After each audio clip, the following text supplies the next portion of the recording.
Magie noire au quotidien. Magie noire au quotidien, c'est plusieurs choses à dire. Donc, c'est plusieurs aspects qui vont être touchés dans le temps. Ça serait très très long de dire tout ce que ça comprend. Parce que parler de magie noire, il faudrait aussi parler de magie blanche pour faire une forme d'équilibre dans notre vie, dans notre esprit. Et dans le cas présent, dans ce que je veux vous parler, c'est l'aspect de noyade des mémoires que j'ai déjà évoqué il y a quand même un certain temps, qui est quelque chose d'ancien et qui est arrivé avec un aspect étrange. C'est-à-dire que il y a eu, en quelques lieux, en quelques moments, en quelques espaces, des créations traumatiques pour créer des mémoires traumatiques. Et ces mémoires traumatiques-là, c'est un peu comme si je serais capable, je vous dirais que ces êtres-là, ces êtres perdus-là, n'ont jamais réussi à retrouver la lumière qui fait d'eux des corps errants, mais aussi des traumatismes qui ont été récupérés pour être amalgamés, fusionnés et créer des corps un peu plus grands, des espèces de Frankenstein énergétique, mais mélangés avec d'autres choses qui avaient encore du pouvoir et de la force. Fait que c'est un amalgame de toutes sortes d'affaires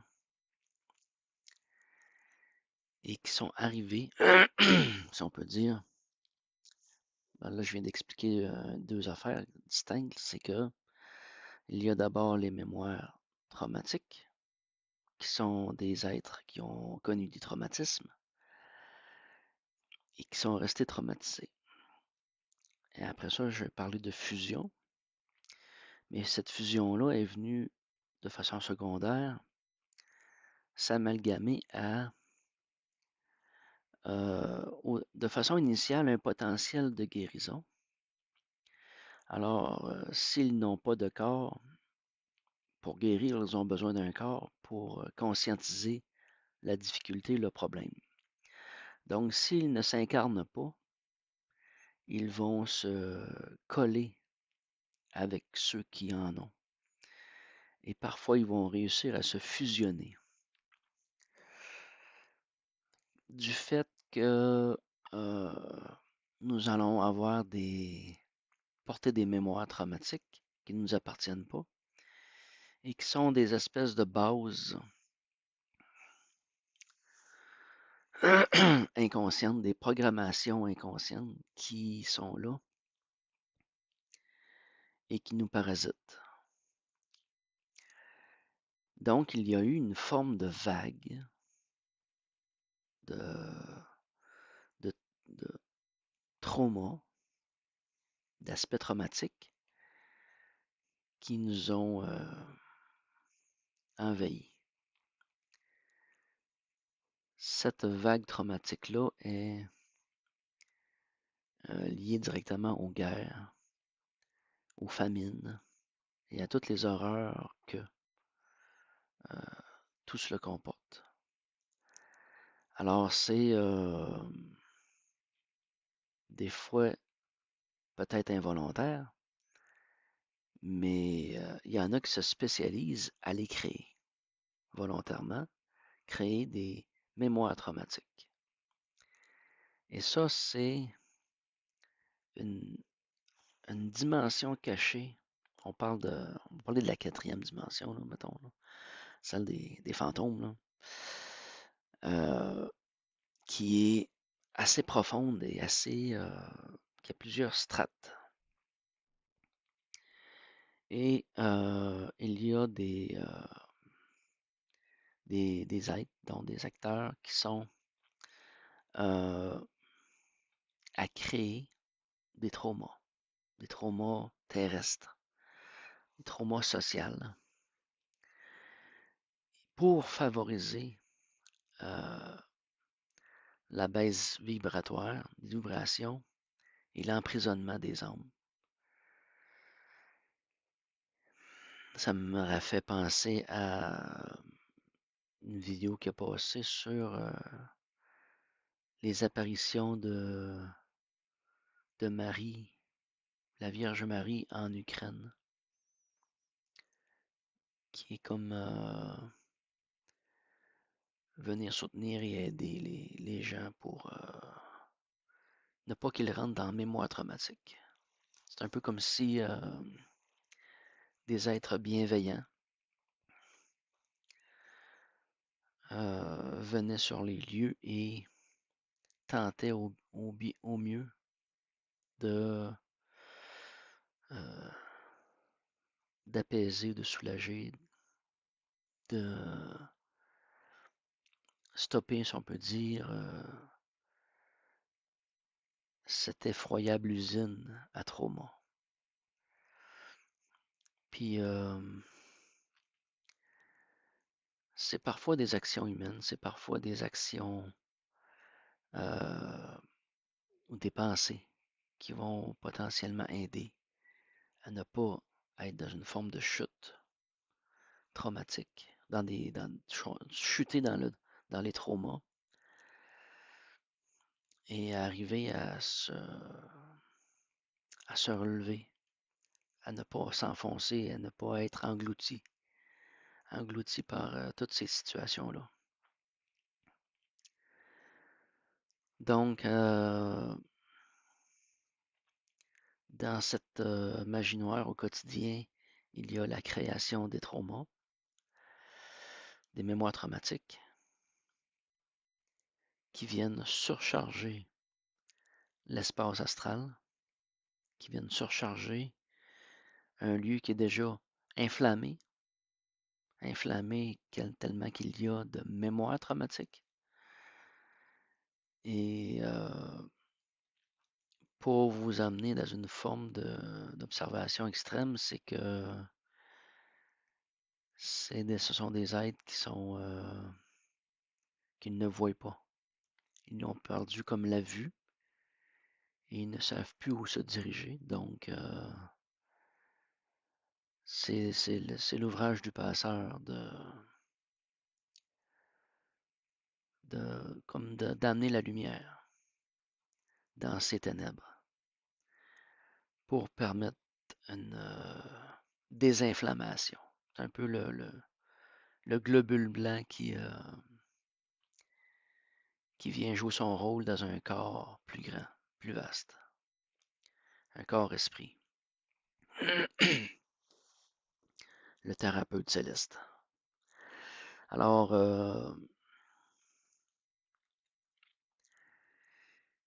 donc, il y a la création de mémoire traumatique. Il y a aussi un aspect que je voulais parler, c'était celle du mensonge et des mensonges, mais des mensonges autant sombres que lumineux, c'est-à-dire de tromper, de semer la zizanie, d'encourager les guerres, ceux qui travaillent dans l'ombre, et ceux eux-mêmes qui vendent les armes aussi pour ça, payés en or ou en diamant ou ainsi de suite, en toutes sortes de richesses. Euh, on voit des choses actuellement au Venezuela sur l'attaque systématique des Américains par le président et des mensonges.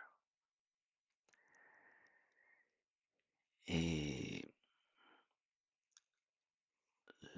tout le trouble que ces gens-là apportent, c'est dément. Et il y a aussi une contrebalance qui à la fois est magie blanche et il y a, bon, donc magie noire dans la propagande. Il y a la propagande noire, puis il y a la propagande blanche dans le sens que et il y en a qui ont compris que la propagande se fait dans les deux sens. On parle, par exemple, d'Ibrahim Traoré, le président du Burkina Faso. Je ne sais pas s'il est président ou un autre titre, mais c'est pas tant grave. C'est l'aspect de toutes les vidéos qui vont passer sur une forme de martèlement de, de plein de choses positives pour contrebalancer. C'est une contrebalance intelligente à une forme de retournement d'opinion publique qui, pour moi, n'est pas suffisamment faite. C'est une contrebalance contre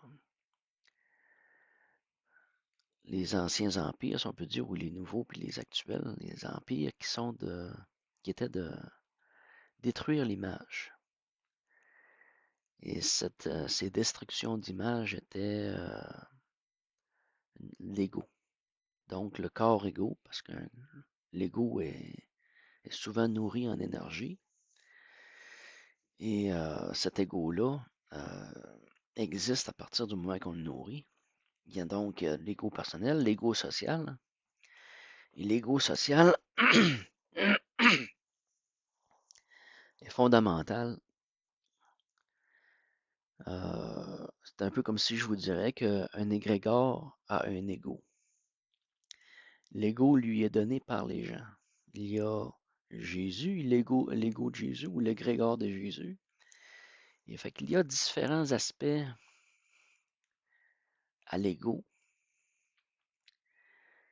Et ça vient modifier la structure de l'égrégore. Donc, la magie noire altère l'image de la forme de l'égrégore. Dans le cas du Venezuela, c'est d'essayer de les passer pour des bandits, puis des méchants, puis des trafiquants de drogue. Et puis les attaquer, renverser le gouvernement, ainsi de suite. Mettre de la pression. Et il serait avantageux, à l'exemple du Burkina Faso, d'aller dans l'opposé à faire de la propagande bienveillante, si on peut dire, de, de tout ce qu'ils ont de bien, de positif, et de le mettre en image, en vidéo, en présentation. Et ce n'est pas seulement le Venezuela, mais c'est tout le monde devrait le faire. Puis aussi dénoncer ce qui se fait ailleurs de propagande mensongère, puis dénoncer la propagande mensongère de magie noire qui se fait actuellement dans la société, à l'exemple des Russes qui vont faire beaucoup de présentations du même genre, de présentations de l'opinion russe à travers différents acteurs, différents personnages qui vont expliquer les choses de leur point de vue et qui amènent une compréhension autre que celle suggérée par les pouvoirs en place et qui tentent de détruire l'image des autres, de détruire et de saboter l'équilibre, la paix. Et Donc, j'encourage fortement toute nation et toute personne à faire des présentations positives du Venezuela, du Congo, parce que c'est un lieu extrêmement délicat encore, pour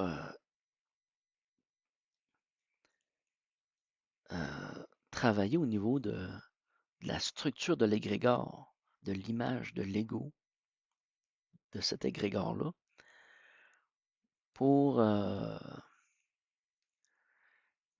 pas qu'il y ait de drames humains encore, en quantité monstre et de création de mémoire traumatique encore. Tout ça, tous ces conflits, pour certains, c'est la richesse, pour d'autres, c'est des âmes, mais pour d'autres, c'est des âmes traumatiques aussi, qui répondent à un besoin étrange, mais ça leur répond à un besoin, aussi étrange que cela puisse paraître. Et c'est une prédation à plusieurs niveaux. Il faut désarmer le prédateur de ses dents.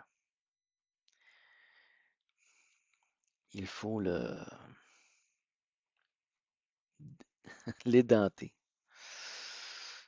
Puis l'édenter, ça veut dire lui enlever son pouvoir de ses armes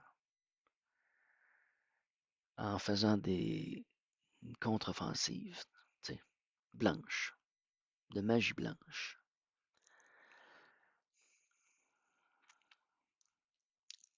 Donc, c'est fondamental que le message que là je porte soit porté par le maximum d'individus pour que ça y aille toucher au plus près les gens qui sont bienveillants et qui fassent des présentations bienveillantes de la vérité des choses. Je vois plein de réseaux de télévision, de présentations en France pour redresser, si on peut dire, l'image, ou pas l'image, mais l'information en France. Il y a plein de gens qui vont faire des présentations de nouvelles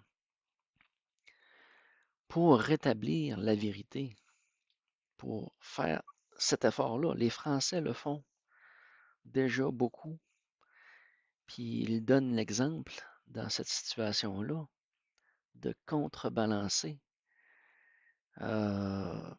cette magie noire-là. Donc, le Burkina Faso le fait aussi. La Russie le fait. Mais la Russie, dans le cas de la Russie, elle pourrait faire plus encore parce qu'elle a beaucoup de réseaux d'information. Puis elle pourrait dénoncer elle-même le fond de ce qui se passe au Congo, le fond de ce qui se passe au Venezuela. Mais j'invite tous les pays à parler de ce qui se passe en vérité, puis des choses qui se passent de bien en vérité dans ces milieux-là, pour ne pas les laisser se détruire. C'est la première guerre réelle. C'est le premier aspect d'exercice de paix.